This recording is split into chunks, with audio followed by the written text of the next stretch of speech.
ओम गजाननं भूतगणादिसेवितं कपीतजम्बूफलचारुभक्षणम् उमासुतं शोकविनाशकारकं नमामि विघ्नेश्वरं पादपङ्कजम्। ओम शांताकारं भुजगशयनं पद्मनाभं सुरेशं विश्वधारं गगनसदृशं मेघवर्णं शुभांगं लक्ष्मीकान्तं कमलनयनं योगीर्भिध्यानगम्यं वन्दे विष्णु भवभयहरं सर्वलोकैकनाथनम्। ओम गणाधिपत्य नमः। ओम गौरीपत्य नमः। ओम श्री रामाय नमः। ओम सूर्यादिनवग्रहेभ्यो नमः। ओम सर्वेभ्यो देवेभ्यो नमः। ओम सर्वेभ्यो आवरण देवेभ्यो नमः। पाद्यो पाद्यं समर्पयामि। अर्घ्यं समर्पयामि। आचम्यं समर्पयामि। स्नानं समर्पयामि। चन्दनं समर्पयामि। पुष्पं समर्पयामि। धूपं समर्पयामि। दीपं समर्पयामि। नैवेद्यं समर्पयामि। शुद्धाचम्यं समर्पयामि। बोलो श्री सत्यनारायण भगवान की जय।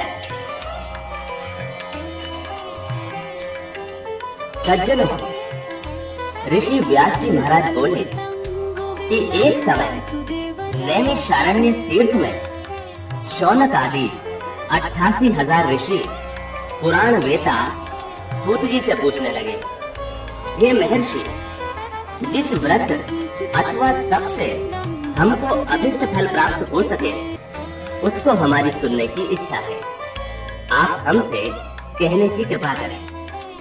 श्री सूत जी बोले, एक समय यही प्रश्न नारद जी ने लक्ष्मीपति श्री विष्णु भगवान से पूछा था। विष्णु भगवान ने देवर्षि नारद जी से जिस प्रकार कहा था उसे तुम मन लगाकर सुनो। एक समय नारद जी दूसरों की भलाई करने की इच्छा से अनेकानेक लोकों में घूमते घूमते मृत्यु लोक में आ गए।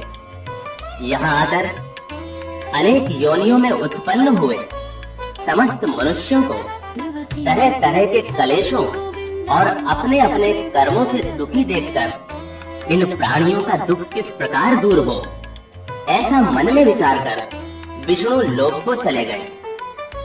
वहाँ श्वेत वर्ण, चतुर्भुज, शंख, चक्र, गदा, पद्म एवं वनमालाओं से सुशोभित देवादिदेव श्री विष्णु भगवान को देखकर नारद जी उनकी स्तुति करने लगे। विष्णु भगवान ऐसी स्तुति सुनकर नारद जी से बोले, हे नारद, तुम्हारे आने का क्या कारण है और तुम्हारे मन में क्या है? हे मुनि, वो सब तुम मुझसे कहो, मैं उन सब का उत्तर दूंगा। नारद जी बोले, हे भगवान, मृत्यु लोक के प्राणी अनेकानेक योनियों में उत्पन्न होकर पाप कर्मों से महादुखी हो रहे हैं। अतः यदि आपकी मेरे ऊपर कृपा है तो बताइए कि उनका दुख किस प्रकार से दूर होगा। श्री भगवान ने कहा, हे पुत्र, तुमने संसार के ऊपर कृपा करने की इच्छा से बड़ी ही उत्तम बात पूछी है। जिस उपाय से प्राणी मोह माया से मुक्त हो जाते हैं उसे तुम ध्यान से सुनो। स्वर्ग एवं मृत्यु लोक में पुण्य प्रदान करने वाला एक परम दुर्लभ व्रत है। तुम्हारे स्नेह से मैं उस व्रत को कहता हूँ। श्री सत्यनारायण के व्रत को भली भांति विधि पूर्वक करने से प्राणी शीघ्र ही सुख भोग कर परलोक में मोक्ष को प्राप्त होता है। भगवान के ऐसे वचन सुनकर नारद ऋषि बोले, हे भगवान, उस व्रत का क्या फल और क्या विधि है एवं उस व्रत को किस किस ने किया तथा वो व्रत कौन से दिन करना चाहिए, ये सब विस्तार से कहने की कृपा करें।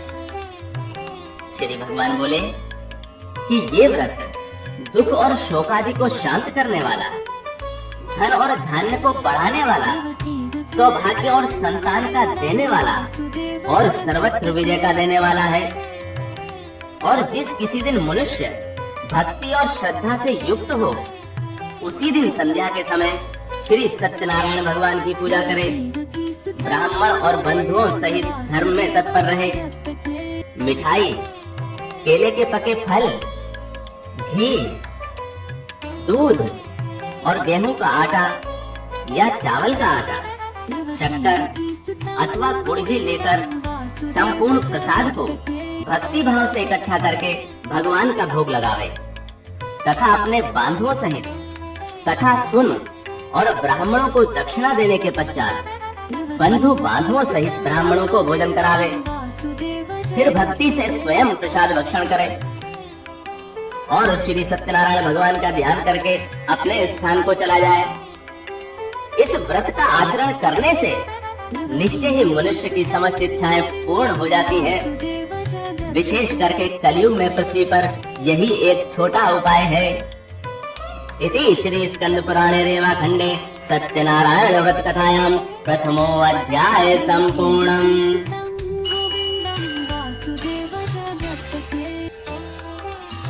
बोलो श्री सत्यनारायण भगवान की जय।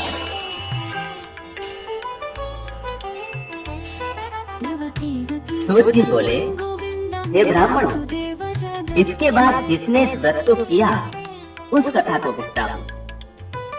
काशीपुरी नामक सुंदर नगरी में एक अत्यंत निर्धन शतानंद नामक ब्राह्मण रहता था। वो ब्राह्मण भूख और प्यास से दुखी हो नित्य ही पृथ्वी के ऊपर विचरता था। ब्राह्मणों से अधिक स्नेह करने वाले भगवान उस ब्राह्मण को दुखी देखकर स्वयं वृद्ध ब्राह्मण का रूप धरकर अति आदर पूर्वक उससे पूछने लगे, हे ब्राह्मण, तुम पृथ्वी पर अत्यंत दुखी हो, नित्य क्यों फिरते हो? हे विप्रवर, वो समस्त कारण मेरी सुनने की इच्छा है। ब्राह्मण बोला, मैं अत्यंत निर्धन ब्राह्मण हूँ, भिक्षा के लिए इस धरती पर घूम रहा हूँ। हे प्रभु, यदि मेरी इस निर्धनता को दूर करने का कोई उपाय आप जानते हो तो कृपा कर मुझसे कहो। वृद्ध वेशधारी ब्राह्मण बोला कि भगवान श्री सत्यनारायण इच्छित मनोरथों के सिद्ध करने वाले हैं। हे ब्राह्मण, तुम उन्हीं का पूजन और व्रत करो। जिस उत्तम व्रत के करने से मनुष्य समस्त दुखों से मुक्त हो जाते हैं, उस संपूर्ण व्रत की विधि विधान पूर्वक बतलाकर वेशधारी ब्राह्मण श्री सत्यनारायण भगवान वहीं अंतर ध्यान हो गए। वृद्ध ब्राह्मण ने जो मुझसे कहा है उस व्रत को मैं करूंगा, ऐसा विचार करते हुए उस ब्राह्मण को सारी रात नींद नहीं आई और प्रातःकाल उठकर वो ब्राह्मण सत्यनारायण का व्रत करूंगा ऐसा संकल्प करके भिक्षा मांगने के लिए चल दिया। उस दिन शतानंद को बहुत से धन की प्राप्ति हो गई और उसने उस धन से बंधु बांधुओं सहित श्री सत्यनारायण का व्रत किया। इस व्रत के प्रभाव से वो समस्त दुखों से मुक्त होकर संपूर्ण संपत्तियों से संपन्न हो गया। उसी समय से वो हर महीने व्रत करने लगा।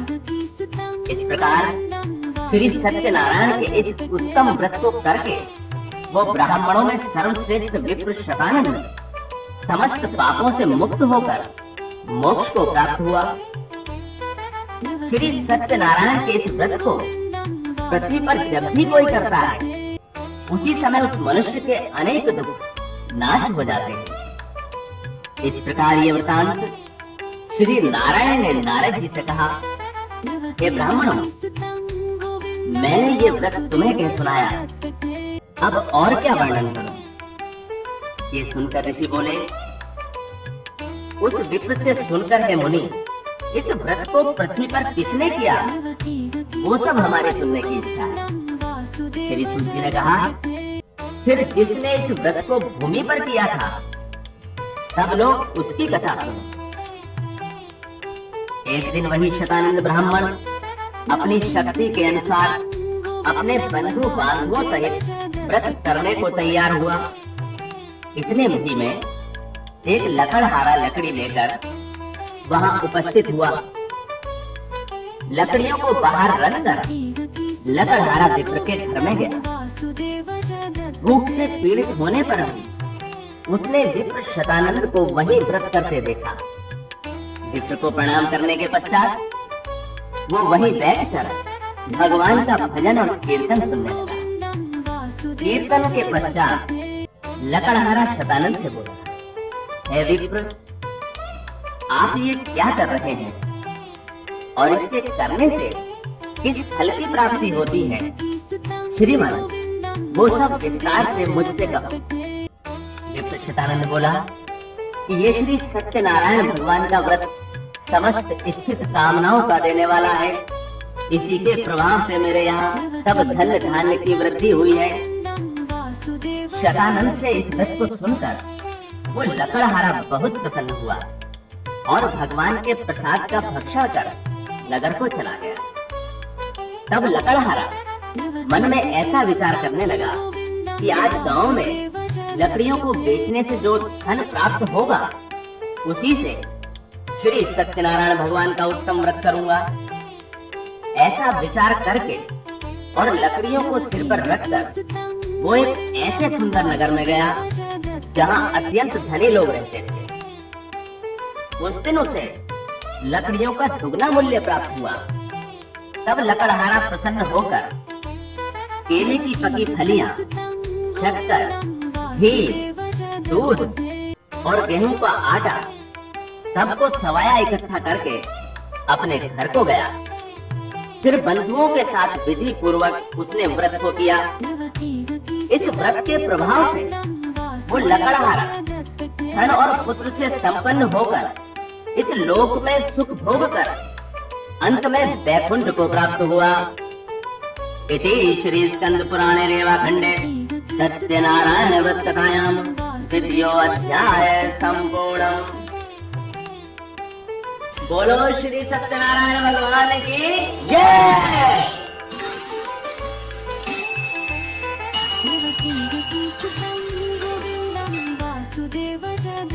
श्री सूत जी बोले, हे श्रेष्ठ मुनियों, अब आगे की कथा ध्यान लगाकर सुनिए। पूर्व काल में उल्कामुख नाम का एक महाबुद्धिमान राजा था। वो धर्मात्मा राजा नित्य मंदिरों में जाता था और ब्राह्मणों को धन देकर संतुष्ट करता था।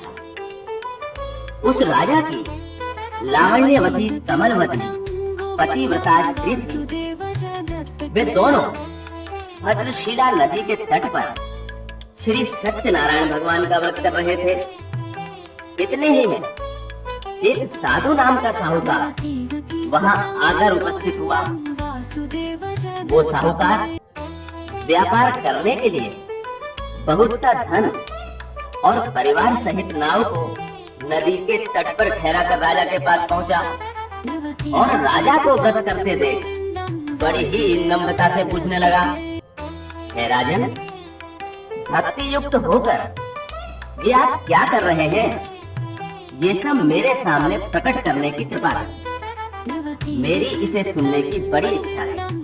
राजा बोला, हे सज्जन वैश्य, मैं अतुल तेजस्वी विष्णु भगवान का पूजन कर रहा हूँ और स्वजनों सहित पुत्रादि की कामना से उन्हीं का व्रत भी कर रहा हूँ। राजा के वचन को सुन वैश्य ने आदर सहित कहा, हे राजन, इस व्रत का समस्त वृतांत मुझसे कहो। मैं भी आपका कहना करूँगा। हमारे भी संतान नहीं है और इस व्रत के करने से निश्चय ही होवेगी, ऐसा मुझे विश्वास है। उल्कामुख राजा ने श्री सत्यनारायण के व्रत का समस्त विधान साहूकार से कह सुनाया। व्यापार से फुर्सत पाकर प्रसन्न हो साहूकार अपने घर को गया और संतान के देने वाले उस उत्तम व्रत को अपनी स्त्री से कहा और कहा, जब मेरे संतान हो जाएगी तब मैं भी इस व्रत को करूंगा। इस प्रकार वैश्य साहूकार ने अपनी स्त्री लीलावती से संपूर्ण व्रत का महात्म्य कह सुनाया। एक दिन उसकी पतिव्रता स्त्री लीलावती सांसारिक धर्म में तत्पर हुई और श्री सत्यनारायण भगवान की कृपा से गर्भवती हो गई। 10वें महीने में उसने एक रत्न रूपी श्रेष्ठ कन्या को जन्म दिया और शुक्ल पक्ष के चंद्रमा की तरह वो कन्या दिन प्रतिदिन बढ़ने लगी। चंद्रमा की कला के समान बढ़ने के कारण ही उस कन्या का नाम कलावती रखा गया। तब एक दिन लीलावती अपने पति से मधुर वचन कहने लगी, हे स्वामी, आप जिस व्रत के करने का पहले संकल्प कर चुके हैं उसे क्यों नहीं करते? साहूकार बोला, हे प्यारी, मैं निश्चय ही कन्या के विवाह के समय श्री सत्यनारायण का ये व्रत करूंगा। इस प्रकार स्त्री को समझाकर नगर में व्यापार करने के लिए चला गया। तब वो कलावती नाम की कन्या पिता के घर में वृद्धि को प्राप्त होने लगी। तब एक दिन उस धर्मात्मा वैश्य ने नगर के बीच कन्या को सखियों के संग विवाह के योग्य देखकर उसका विवाह कर देने का विचार किया और स्त्री से सलाह करके शीघ्र ही दूत को रवाना किया। कन्या हेतु श्रेष्ठ वर ढूंढने के लिए वो दूत कंचनपुर नगर जा पहुंचा तथा वहीं से एक सुंदर वैश्य के पुत्र को ले आया। सुंदर और गुणवान वैश्य के पुत्र को देखकर और संतुष्ट होकर अपने बंधु बांधवों सहित विधि विधान से उस वैश्य ने अपनी कन्या कलावती का विवाह उसके साथ कर दिया। किंतु दुर्भाग्यवश उस उत्तम व्रत को वो विवाह के समय करना भूल गया। इससे श्री सत्यनारायण भगवान मुझसे रुष्ट हो गए। इसके कुछ दिनों बाद वही वैश्य साहूकार जामाता सहित व्यापार करने के लिए समुद्र के निकट रत्नसारपुर नगरी में गया और वहीं पर जामाता सहित व्यापार करने लगा। जब वो दोनों चंद्रकेतु राजा के रमणीक नगर में गए तो उसी समय श्री सत्यनारायण भगवान ने इसे झूठा देखकर इसको श्राप दिया कि इसे महाघोर कठिन दुख होगा। एक दिन राजा का धन लेकर चोर वहां ही आए जहां पर दोनों वैश्य ठहरे हुए थे। चोर अपने पीछे पीछे दौड़ते हुए राजदूतों को देखकर और चित्त में भयभीत होकर इस धन को वहीं छोड़कर गायब हो गए। तब वे दूत वहां उन सज्जन वैश्यों के निकट आए और राजा के चुराए हुए धन को देखकर वैश्य पुत्रों को बांध ले गए तथा प्रसन्नता से राजा के समीप जाकर कहने लगे, प्रभु, हम दोनों चोरों को पकड़ लाए हैं, देखकर आज्ञा दीजिए। राजा की आज्ञा पाकर दोनों वैश्यों को मजबूत बंधन में बांधकर बिना विचारे हुए डाल दिया गया। श्री सत्यनारायण की माया से किसी ने उनका कहना नहीं सुना और राजा चंद्रकेतु ने उनका समस्त धन हरण कर लिया। उसी शाप से साहूकार की स्त्री लीलावती आधी व्याधि और भूख प्यास से अत्यंत दुखी होकर अन्न की चिंता में व्याकुल हुई घर घर फिरने लगी। कलावती भी नित्य घर में भिक्षा मांगती फिरने लगी। एक दिन वो कन्या क्षुधा से व्याकुल होकर ब्राह्मण के घर पहुंची और वहां श्री सत्यनारायण का व्रत होते देख उसने वहीं बैठकर कथा सुनी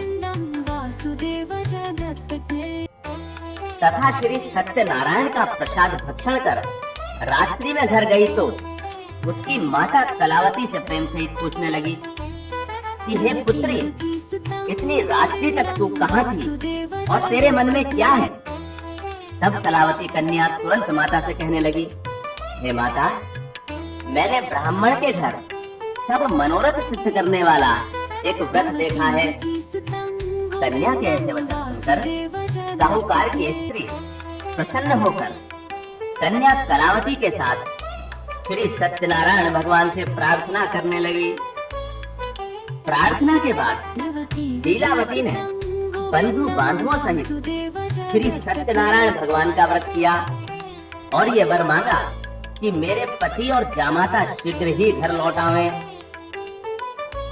इस व्रत के करने से सत्यनारायण भगवान फिर संतुष्ट हो गए और श्री सत्यनारायण भगवान ने चंद्रकेतु राजा को स्वप्न में दर्शन दिए और कहा, हे राजन, बंदी गृह में उपस्थित दोनों वेश्यों को भोर होते ही छोड़ दो और जो कुछ तुमने उनका धन लिया है वो भी तुरंत इन्हें दे दो, नहीं तो मैं राज्य, धन और पुत्र सहित तेरा नाश कर डालूंगा। इस प्रकार भगवान राजा से कहकर अंतर्ध्यान हो गए। अगले दिन प्रभात होते ही राजा ने स्वजनों सहित सभा के बीच बैठकर लोगों से अपना स्वप्न कहा और आज्ञा दी कि बंधन में पड़े दोनों महाजन पुत्रों को तुरंत छोड़ दिया जाए। राजा के ऐसे वचन सुनकर राजपुरुष दोनों वेश्यों को बंधन से मुक्त कर नम्रता पूर्वक राजा के आगे लाकर कहने लगे, राजन, हम दोनों वैश्य पुत्रों को कठोर बंधन से मुक्त करके ले आए हैं। तब दोनों ने राजा को प्रणाम करके पहला वृतांत स्मरण करने लगे और भय से व्याकुल हो कुछ भी न बोल सके। तब राजा ही वैश्य पुत्रों से आदर पूर्वक कहने लगा, भाग्य से तुमको महादुख प्राप्त हुआ, अब तुम्हें कुछ भय नहीं है। और उनकी बेड़ियां कटवा कर शोर कर्मादिक करवाया। तब राजा ने वस्त्र आभूषण देकर उनको वचनों से अच्छी तरह संतुष्ट किया और जो कुछ उनका धन लिया था उसको दुगना करके उनको दिया और कहा, हे महाजनों, आप अपने अपने घर को जाओ। राजा को प्रणाम करके वे दोनों महावेश्य अपने घर को चल दिए। इति श्री स्कंद पुराणे रेवाखंडे सत्यनारायण व्रत कथायाम तृतीयो अध्याय संपूर्णम।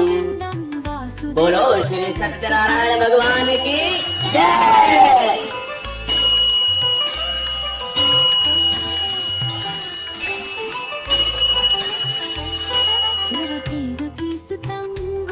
श्री सूत जी बोले, साहूकार ने मंगल विधान पूर्वक यात्रा प्रारंभ की और ब्राह्मणों को धन देकर अपने नगर को प्रस्थान किया। कुछ दूर पहुंचने पर दंडी वेशधारी सत्यनारायण प्रभु ने उस साहूकार से आकर पूछा कि हे साहूकार, तेरी नाव में क्या भरा है? तब मदोन्मत्त साहूकार हंसते हुए बोला, मेरी नाव में तो लता पत्रादि का साथ घास फूस ही भरी है। उसके ऐसे कठोर वचन सुनकर भगवान बोले, तेरा वचन सत्य हो और जैसा कहता है वैसा ही हो। ऐसा कहकर दंडी रूपधारी भगवान तुरंत उसके पास से चले गए और कुछ दूर जाकर समुद्र के किनारे पेड़ के नीचे बैठ गए। दंडी वेशधारी भगवान के चले जाने पर साहूकार संध्या आदि क्रिया करके आया और नाव को ऊंची ऊंची देख अत्यंत विस्मय करने लगा। लता और पत्ते देख वो मूर्छित होकर वहीं गिर पड़ा और जब उसे चेत हुआ तब अत्यंत चिंता करने लगा। तब उसके जामाते ने कहा, आप शोक आदि क्यों करते हो? दंडी ने आपको श्राप दिया है, इससे उन्हीं की शरण में चलने से मनोरथ सिद्ध होगा। साहूकार जामाता की ऐसी बात सुनकर तुरंत ही दंडी भगवान के निकट आया और दंडी भगवान को देख भक्ति भाव से चरणों में गिरकर आदर सहित कहने लगा, आपके सम्मुख सत्य कहकर जो अपराध मैंने किया है तो उसे है प्रभु क्षमा करो। इस तरह बारंबार प्रणाम करके वो शोकाकुल होने लगा। उसको विलाप करते देखकर दंडी स्वामी ने कहा, मेरी पूजा से विमुख साहूकार, रो मत, मेरी बात सुन। मेरी अवहेलना से ही तुझे बारंबार दुख प्राप्त हुआ है। भगवान के ये वचन सुनकर वो साहूकार भगवान की स्तुति करने लगा। साहूकार के ऐसे भक्ति युक्त वचन सुन श्री सत्यनारायण भगवान प्रसन्न हो गए और मनोवांछित वरदान देकर भगवान तत्काल वहीं अंतर्धान हो गए।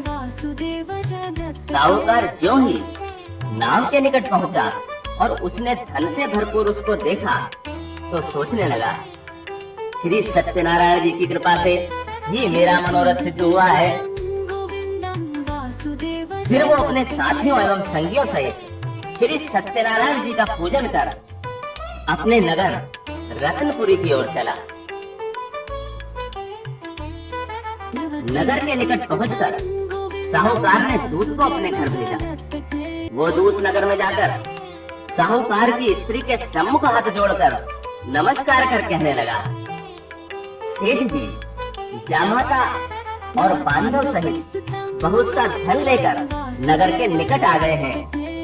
दूत के मुख से ऐसे वचन सुनकर साहूकार की स्त्री अत्यंत प्रसन्न हुई और सत्यनारायण की पूजा से निवृत्त हो अपनी कन्या से बोली, हे पुत्री, मैं स्वामी के दर्शन को जा रही हूँ और तू भी कार्य पूर्ण करके शीघ्र आ जाना। माता के ऐसे वचन सुनकर व्रत की समाप्ति के बाद और प्रसाद को त्याग कर कलावती भी पति के दर्शन करने को चली गई।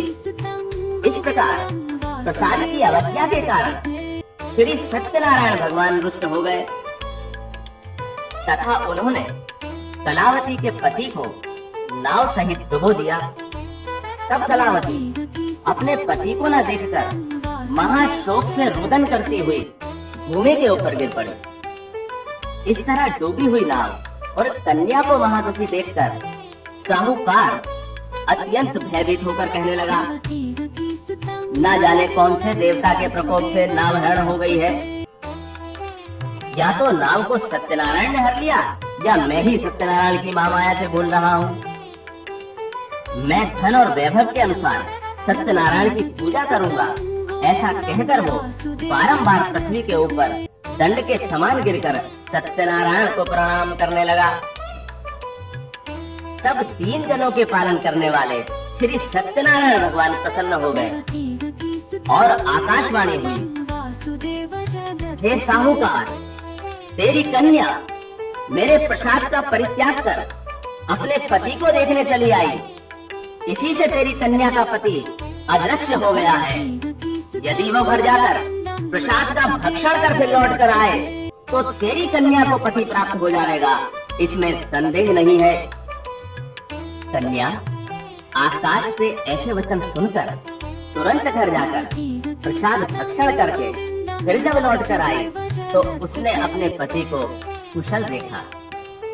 इस पर कलावती कन्या अपने पिता से बोली, हे पिताजी, अब घर को चलो, विलंब क्यों करते हो। कन्या के ऐसे वचन सुनकर साहूकार ने प्रसन्न होकर श्री सत्यनारायण का पूजन विधि विधान से किया। उस दिन से वो साहूकार हर पूर्णिमा तथा संक्रांति को श्री सत्यनारायण भगवान का पूजन नियम पूर्वक करने लगा, जिसके कारण वो इस लोक में सुख भोग कर अंत समय श्री सत्यनारायण भगवान के बैकुंठ धाम को चला गया। इति श्री स्कंद पुराणे रेवाखंडे सत्यनारायण वत्कथायां चतुर्थो अध्यायः संपूर्णम्। बोलो श्री सत्यनारायण भगवान की जय। श्री सूत जी बोले, हे मुनीश्वरों, इसके आगे की कथा बड़े ही ध्यान से सुनने की है। प्रजा के पालन पोषण में लीन तुंगध्वज नाम का एक राजा था। उसने श्री सत्यनारायण के प्रसाद को त्याग कर घोर दुख पाया। एक समय वो राजा शिकार के दौरान बहुत से पशुओं को मारकर बरगद के पेड़ के नीचे गया तो उसने देखा कि उससे थोड़ी ही दूरी पर संतोष और भक्ति भाव से भरपूर बांधुओं सहित गोप ग्वाले श्री सत्यनारायण भगवान का पूजन कर रहे हैं। उस समय वो अपने अहंकार के वशीभूत होकर न वहां गया और ना ही उसने प्रणाम किया। जब ग्वालों ने श्री सत्यनारायण के प्रसाद को राजा के सामने रखा तो राजा ने प्रसाद का परित्याग कर अपने घर को चला। इससे उसने अत्यंत ही कष्ट पाया। राजा के 100 पुत्र, धन धान्यादि जो कुछ भी था वो सभी नष्ट हो गया। तब राजा ने निश्चय किया कि वो ये सब श्री सत्यनारायण का ही किया हुआ है। इस कारण मैं वहां ही जाऊंगा जहां सत्यनारायण का पूजन हो रहा है। मन में ऐसा विचार करके वो राजा ग्वालों के समीप आया। वहां उसने भक्ति और श्रद्धा से ग्वालों के साथ श्री सत्यनारायण का विधि सहित पूजन किया। तत्काल ही वो राजा श्री सत्यनारायण की कृपा से फिर से धन और पुत्रों से संपन्न होकर नाना प्रकार के सुख भोग कर अंत समय वैकुंठ को प्राप्त हुआ। जो नर नारी परम दुर्लभ इस सत्यनारायण के व्रत को करते हैं और भक्ति के साथ तत्काल फलदायिनी इस पवित्र कथा को सुनते हैं, उनको सत्यनारायण की कृपा से धन एवं धान्य आदि की प्राप्ति होती है। निर्धन को व्रत करने तथा कथा सुनने से धन की अवश्य प्राप्ति होती है और बंधन में बंधे हुए प्राणी बंधन से मुक्त होते हैं। भयभीत पुरुष भय से छूट जाते हैं, इसमें संदेह नहीं है। व्रतकर्ता और श्रोता संसार में मनवांछित सुखों को भोग कर मृत्यु के समय स्वर्ग को चला जाता है। हे ब्राह्मणों, मैंने तुमसे ये श्री सत्यनारायण का व्रत वर्णन किया। जिस व्रत के करने से मनुष्य समस्त दुखों से छूट जाते हैं। सत्यनारायण की पूजा कलयुग में विशेष फलदायिनी है। हे मुनीश्वरों, इस जन्म के पहले मानव देह को पाकर जिन्होंने सत्यनारायण का व्रत किया है, उनके दूसरे जन्मों की कथा कहता हूँ। काशी नगरी का शतानंद अपने दूसरे जन्म में परम बुद्धिमान सुदामा नाम का ब्राह्मण होकर श्री कृष्ण भगवान का दर्शन कर मोक्ष को प्राप्त हुआ। लकड़हारा जो भील था वो केवट होकर श्री रामचंद्र जी की सेवा कर मोक्ष को प्राप्त हुआ। उल्टा मुख महाराज दशरथ नाम के राजा होकर श्री रंगनाथ जी की पूजा कर बैकुंठ को गए। साधु नाम का धर्मात्मा साहूकार दूसरे जन्म में मोरध्वज राजा हुआ, जिसने अपने पुत्र को चीर कर तथा उसे ब्राह्मण रूपधारी श्री कृष्ण को देकर मोक्ष को प्राप्त किया। तुंगध्वज राजा दूसरे जन्म में स्वयंभू मनु हुए, जो भगवान के परम भक्त बनकर वैकुंठ को प्राप्त हुए। इस प्रकार जो मनुष्य श्री सत्यनारायण भगवान के व्रत की कथा का श्रवण करते हैं, वे सांसारिक बंधनों से मुक्त होकर मोक्ष को पाते हैं, इसमें किंचित भी संदेह नहीं है। इति श्री स्कंद पुराणे रेवाखंडे सत्यनारायण व्रत कथायां पंचमो अध्याय समाप्त। बोलो श्री सत्यनारायण भगवान की जय।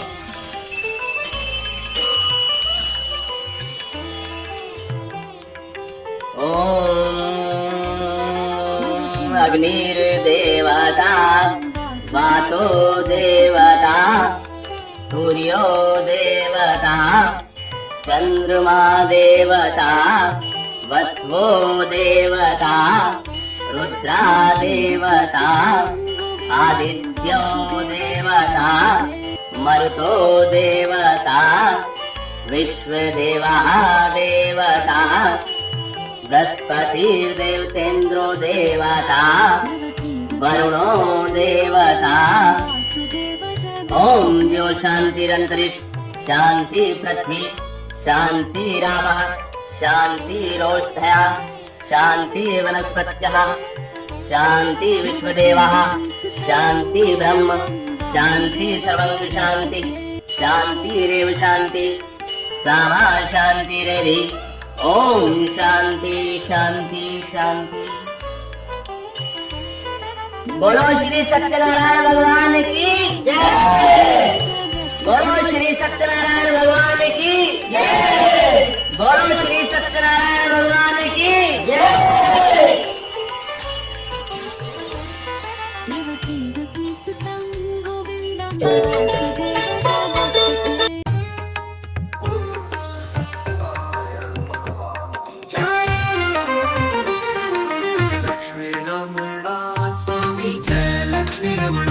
सत्यनारायण स्वामी जनपातक हरणा। ओम जय लक्ष्मी रमणा स्वामी जय लक्ष्मी रमणा।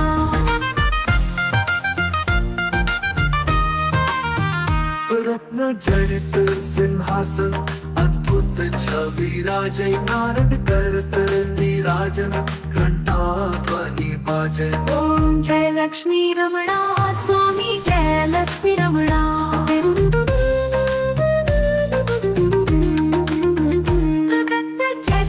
सिंहासन अद्भुत छवि राजे नारद करत नीराजन घंटा ध्वनि बाजै। ओम जय लक्ष्मी रमणा स्वामी जय लक्ष्मी रमणा।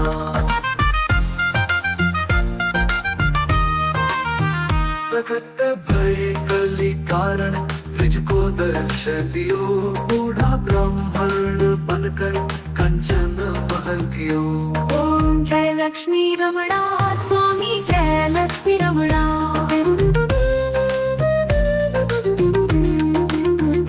करपल भील कठारो जिन पर कृपा करी। चंद्रचूड़ एक राजा तिनकी विपत्ति हरी। ओम जय लक्ष्मी रमणा स्वामी जय लक्ष्मी रमणा।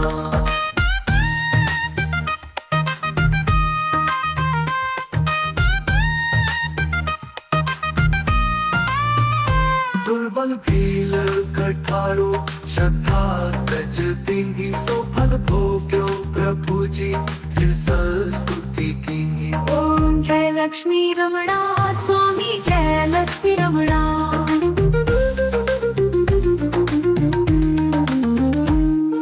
मनोरथ पायो श्रद्धा तज तिन्हि। सो फल भोग्यो प्रभु जी फिर स्तुति कीन्हि। ओम जय लक्ष्मी रमणा स्वामी जय लक्ष्मी रमणा।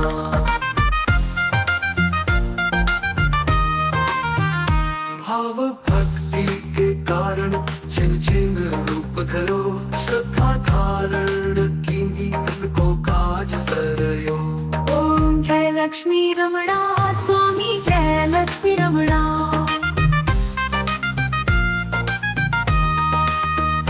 गोल बाल संग राजा मन में भक्ति करी। मनवांछित फल दीन्हो दीन दयाल हरि। ओम जय लक्ष्मी रमणा स्वामी जय लक्ष्मी रमणा।